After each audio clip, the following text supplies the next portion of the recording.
जिस दिन ये तय हुआ कि नीतीश कुमार बिहार छोड़कर दिल्ली की राह पकड़ेंगे, तभी से उनके बेटे निशांत कुमार को लेकर चर्चा तेज हो गई थी। जदयू समर्थकों ने तो उन्हें मुख्यमंत्री पद के लिए सटीक उम्मीदवार तक घोषित कर दिया था। फिर चर्चा शुरू हुई कि वो उप मुख्यमंत्री बनेंगे। आखिरी क्षणों तक ये चर्चा चलती रही, लेकिन आखिरी क्षणों में बिहार के दो डिप्टी सीएम के नाम के तौर पर विजय कुमार चौधरी और विजेंद्र कुमार यादव के नाम तय हो गए। ऐसे में सवाल उठता है कि आखिर निशांत ने क्यों डिप्टी सीएम का पद नहीं चुना? आखिर इसके पीछे की कहानी क्या है? नमस्कार, मैं हूं आकांक्षा और आप देख रहे हैं न्यूज़ 18 का डिजिटल प्लेटफॉर्म। तो पहले बात करते हैं निशांत कुमार की पॉलिटिकल एंट्री की।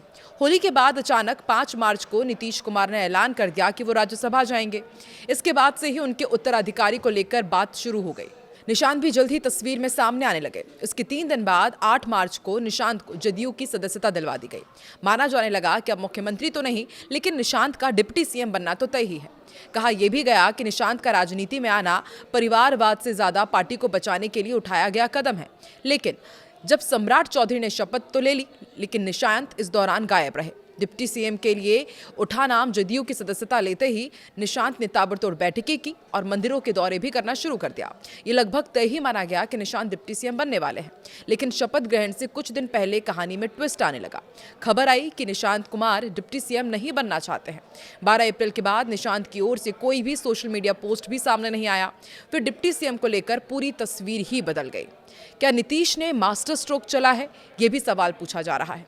जानकारों की माने तो नीतीश ने बिहार की राजनीति को अलविदा कहते कहते भी अपना आखिरी मास्टर स्ट्रोक चल दिया है। उन्होंने एक तीर से कई निशाने कर लिए हैं। पहला तो विपक्ष के हाथों में नीतीश ने मौका छीन लिया। नीतीश बार बार कहते आए कि वो खुद हटे तो पत्नी को सीएम बना दिया। इस बात की पूरी संभावना थी कि निशांत के डिप्टी सीएम बनते ही राजद इस पर जरूर टिप्पणी करता। परिवार नहीं, पार्टी जरूरी, ये भी मैसेज दिया गया है।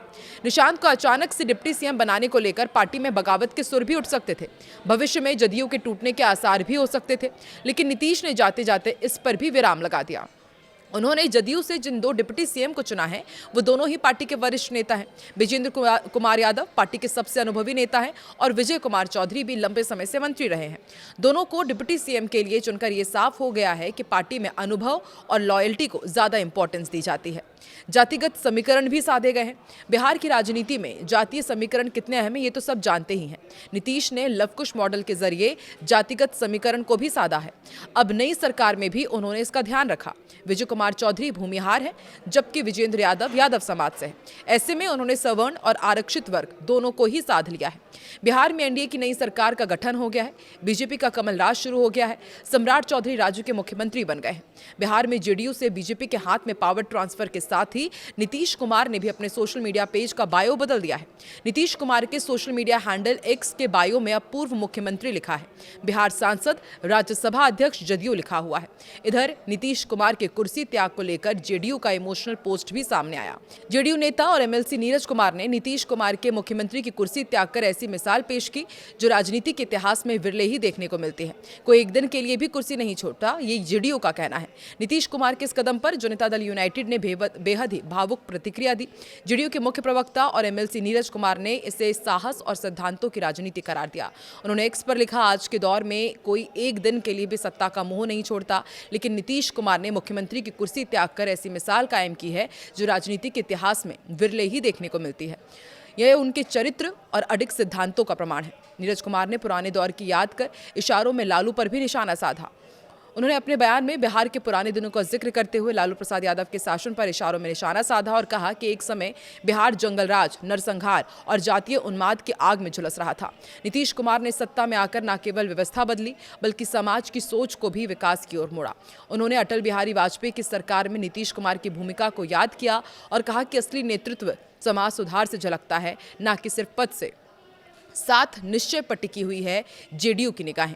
नीरज कुमार ने आगे अपने पोस्ट में स्पष्ट किया कि 21 वर्ष की बिहार की राजनीति में कितने ही उतार चढ़ाव आए, लेकिन एक चीज कभी नहीं बदली। वो चीज है नीतीश कुमार का जनता के प्रति समर्पण और बिहार के विकास के लिए अटूट संकल्प। और जब वक्त आया तो कुर्सी से उन्होंने मोह नहीं रखा, बल्कि जनता के प्रति समर्पण दिखाया। यही कारण है कि 7 निश्चय केवल योजना नहीं, बल्कि बिहार के भविष्य का विजन है। आशा ही नहीं, ये बिहार की जनता की स्पष्ट अपेक्षा और दृढ़ मांग है कि माननीय नीतीश कुमार ने जो तैयार किया है विकास का रोड मैप 7 निश्चय पार्ट 3 है, वो बिना किसी छेड़छाड़ के, बिना किसी भटकाव के लगातार और पूरी प्रतिबद्धता के साथ आगे बढ़ता रहे। हालांकि जानकारों का मानना है कि अब जेडीयू के लिए असली चुनौती बैक सीट पर रहकर अपनी राजनीतिक प्रासंगिकता बचाए रखने की होगी। सम्राट चौधरी के नेतृत्व वाली सरकार में जेडीयू और बीजेपी के बीच तालमेल कैसा रहता है, इस पर पूरे देश की नजर है। आपको क्या लगता है, क्या जेडीयू और बीजेपी अच्छे से बिहार की सरकार चला पाएगी या फिर इसमें आए दिन दांव पेच देखने को मिलेंगे? कमेंट सेक्शन पर अपनी राय जरूर दें।